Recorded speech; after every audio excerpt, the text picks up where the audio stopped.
Shadows Over Phandalin, a Dungeons & Dragons audio story, Episode 4, The Bugbear's Lair. Heroes moved past the dripping, empty bridge and continued up the passage, which soon opened into a much larger, smoke-filled cavern. The sounds of a small mob of goblins, cackling, yipping, and arguing, echoed from within. The heroes took cover behind a large rock formation, and Kyria crept forward to scout.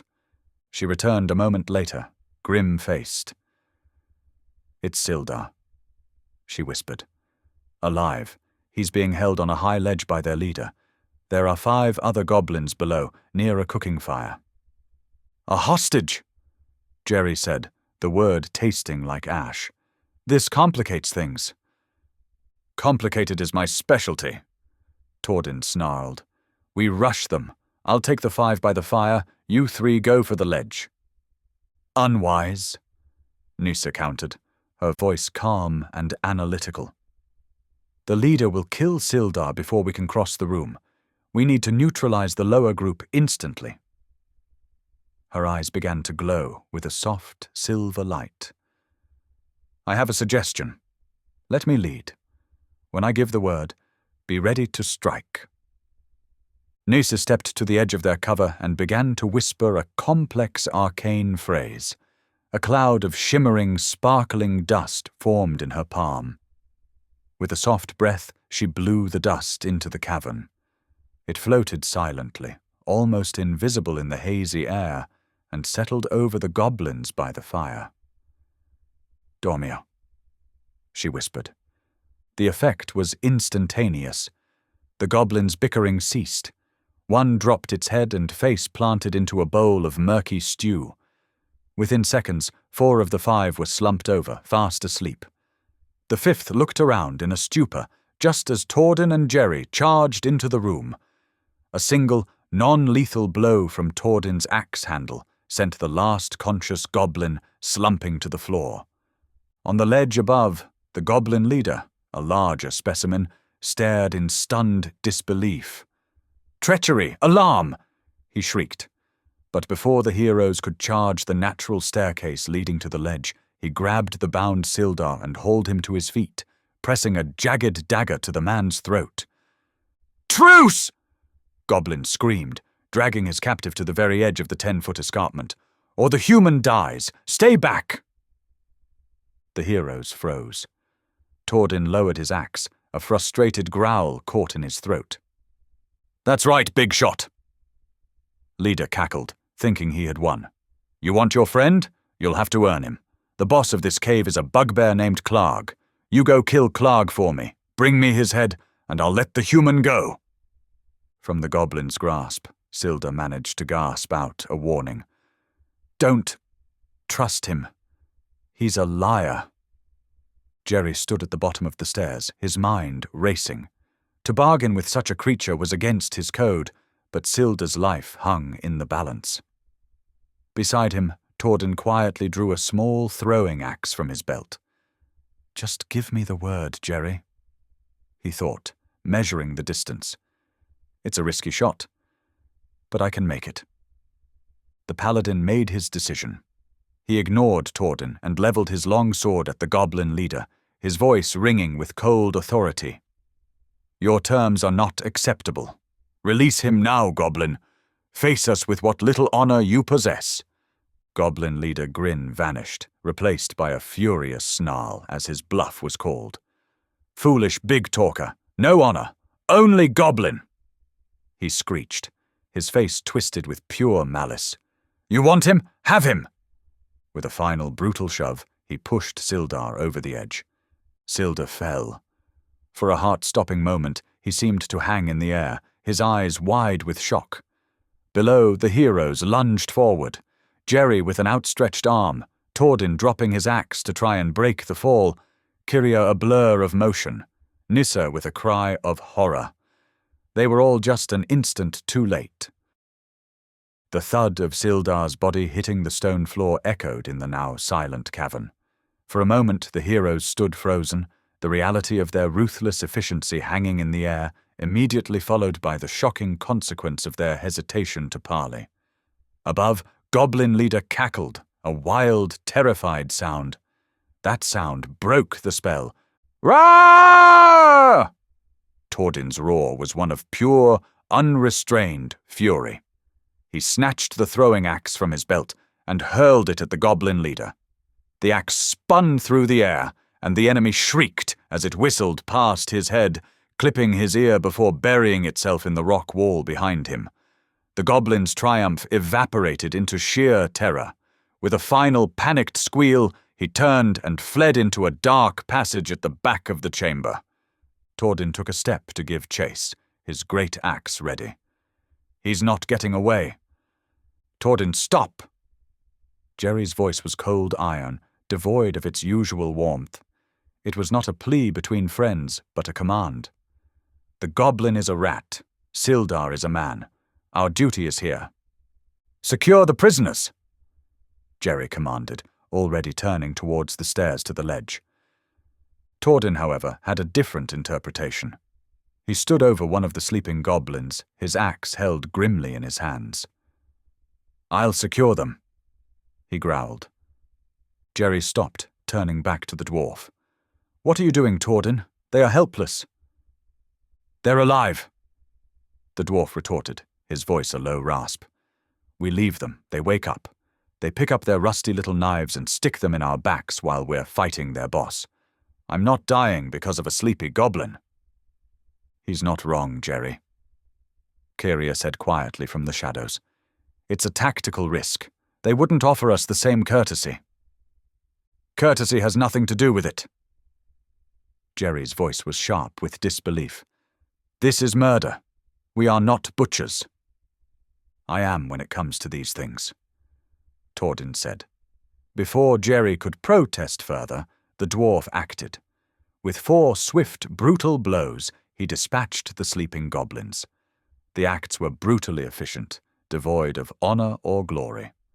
Jerry stared, with a mask of disappointment and sorrow on his face. This was not necessary, he said. Noosa was already kneeling, her hands glowing with a soft, golden light that she pressed against Sildar's chest. The man was horribly wounded, but alive. After a moment, his eyes fluttered open, and he coughed, his voice a ragged whisper. You came," he gasped. "Rest easy, Sildar," Jerry said, his tone softening slightly for the injured man. "You're safe now." Sildar gripped the paladin's arm. "Gundren," he rasped. "The Black Spider. His goblins took Gundren and the map. They're taking them to the castle, to King Grohl. You must get to Phandalin. Find my contact, a wizard named Iarno Albrecht." His strength failed him, and he drifted back into unconsciousness. Kyria finished bandaging his most immediate wounds. "King Grohl. The Black Spider," she said, her voice flat and businesslike. "The mission parameters are getting clearer, but first we finish the job here." There was no debate. A grim, unspoken accord settled over them. Leaving Sildar where he lay, they advanced into the passage where filthy goblin had fled. It opened into the largest cavern yet, a chieftain's den piled high with stolen supplies around a smouldering fire pit. The air was still. "He warned them," Jerry stated, his shield raised. "It's an ambush." "Good," Tordin growled. "I'm not done killing things yet." "Fools!" a voice boomed from the shadows. "You dare to enter the lair of Clarg!" A massive bugbear erupted from behind a stalagmite, swinging a heavy morning star. His mangy wolf leaped with him, while 2 goblins fired arrows from behind cover. "Clarg will feast on your bones!" The battle was not a coordinated dance, but a release of violent tension. Tordin met Clarg's charge with the fury of a rock slide, his axe swinging with brutal, almost reckless force, seeking to obliterate the bugbear. Jerry, full of righteous anger, engaged the wolf. There was no mercy in his movements, only efficient duty as he put the beast down with a powerful sword thrust. Kyria and Nissa, sensing the dangerous schism between their two warriors, operated as a detached and lethal unit. Kyria's daggers flew, silent and precise, forcing the goblin archers to keep their heads down. Nissa's spells were tactical, bursts of fire to deny cover, rays of frost to slow and hinder. Clarg was a brute, and he met Tordin's rage with his own, knocking the dwarf back with a powerful blow that dented his armor. But Tordin gave a bloody grin and came back harder, his fighting style now a near-suicidal onslaught. Seeing an opening, Jerry moved to flank the bugbear, his sword a blur. Clarg, caught between the furious dwarf and the cold paladin, roared in frustration. Seeing the fight was lost, the bugbear made a dash for a fissure in the cave wall. An escape route. He never made it. A final furious swing from Tordin's axe bit deep into his leg, and a precise, calculated thrust from Jerry's longsword ended the bugbear's reign. The cave fell silent, the air thick with the smell of blood and magic. Tordin stood over Clarg's body, breathing heavily, his rage finally spent. Jerry cleaned his sword with a practiced, detached motion. Kyria, ever the pragmatist, began to search the stolen goods, quickly locating Clarg's hidden treasure chest. She pried it open. Payment for services rendered, she announced to the quiet room, holding up a jade statuette.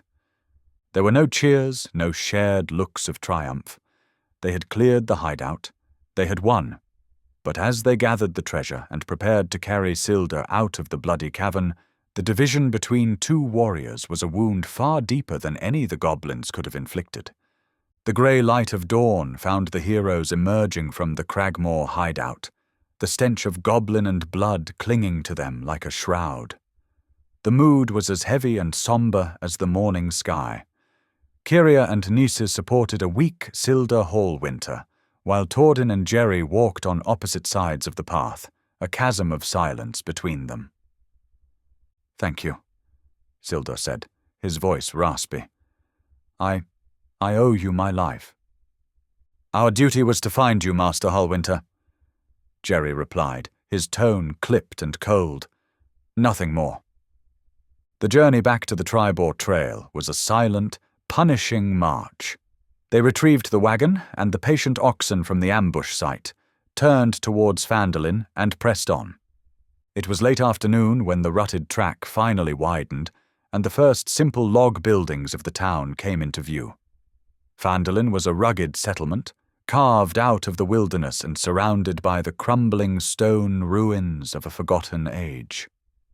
"My friends, we made it," Sildar said with a sigh of palpable relief. Townsfolk looked up as they passed, their faces curious but guarded, before quickly returning to their chores.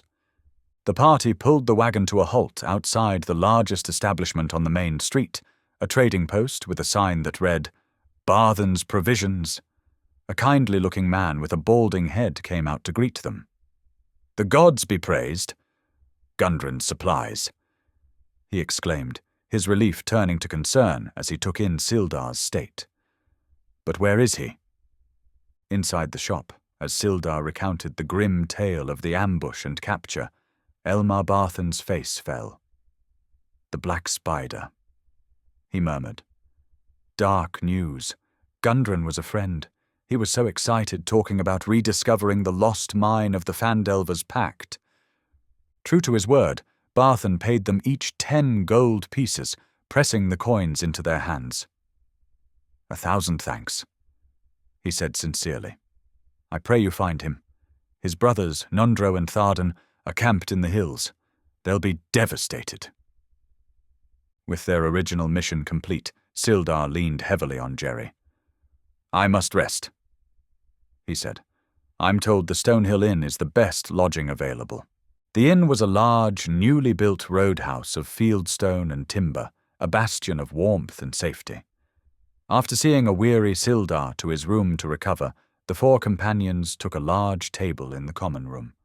The unspoken tension from the cave was a tangible presence between them. Tordin and Jerry sat on opposite sides of the table, avoiding each other's gaze, leaving Kyria and Nissa caught in the silent crossfire. The proprietor, a friendly-looking man named Toblin Stonehill, welcomed them. "More ale for you folks?"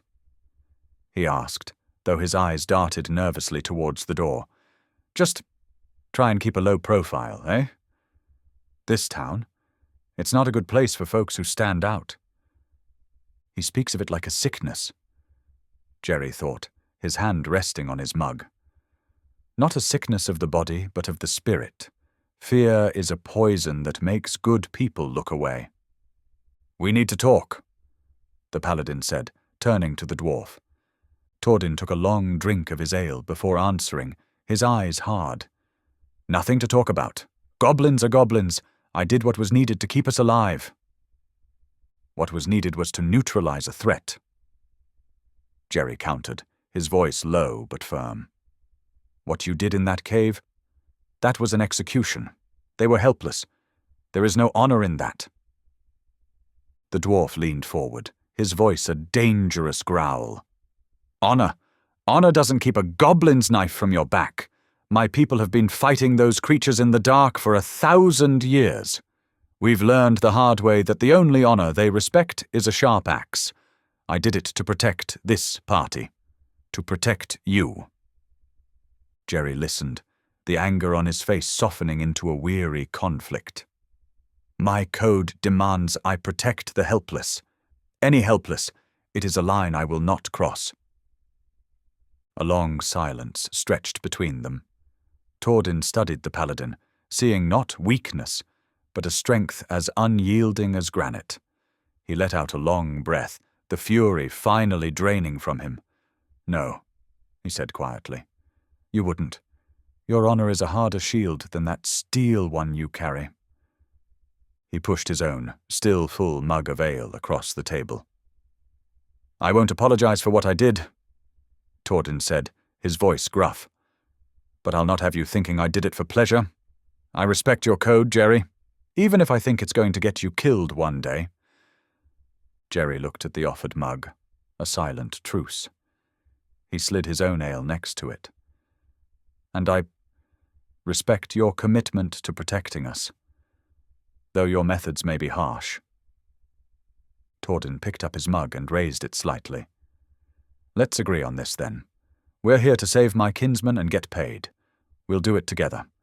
And I'd rather be drinking with you than fighting you." A small, genuine smile finally touched Jerry's lips. He lifted his own mug, clinking it gently against the dwarf's. "On that we can agree," he said. "To Gundren." "To Gundren,"